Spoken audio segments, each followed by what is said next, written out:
Every generation has its defining works. More than 300,000 people worked to put that man on the moon, including that janitor.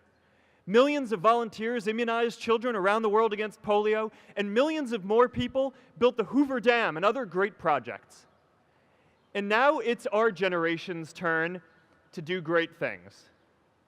Now I know, maybe you're thinking, I don't know how to build a dam. I don't know how to get 1 million people involved in anything.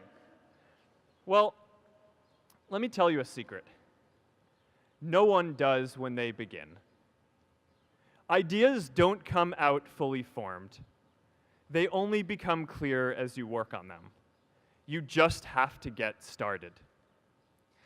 If I had to know everything about connecting people before I got started, I never would have built Facebook. Movies and pop culture just get this all wrong. The idea of a single eureka moment is a dangerous lie. It makes us feel inadequate because we feel like we haven't had ours yet. And it prevents people with seeds of good ideas from ever getting started in the first place. Oh, and you know what else movies get wrong about innovation? No one writes math formulas on glass, okay? All right? That's not a thing, okay?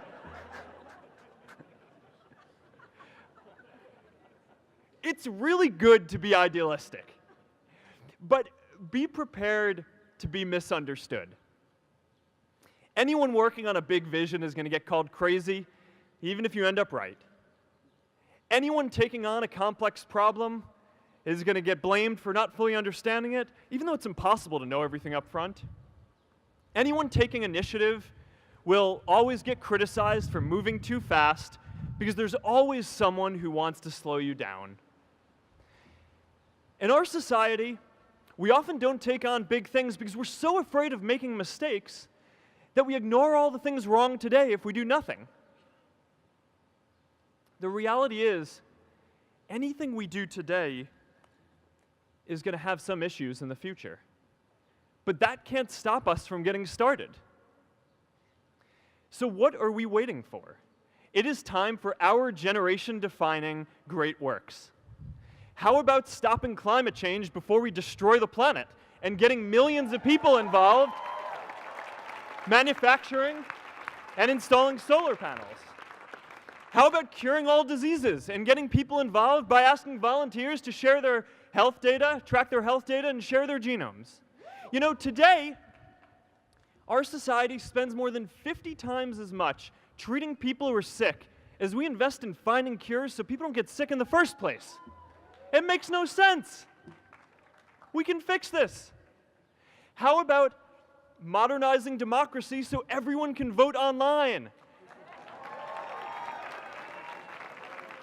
And how about personalizing education so everyone can learn? These achievements are all within our reach. Let's do them all in a way that gives everyone in our society a role. Let's do big things, not just to create progress, but to create purpose.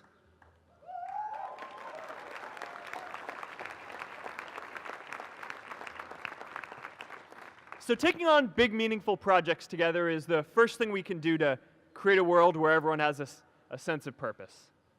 The second is redefining our idea of equality so everyone has the freedom to pursue their purpose.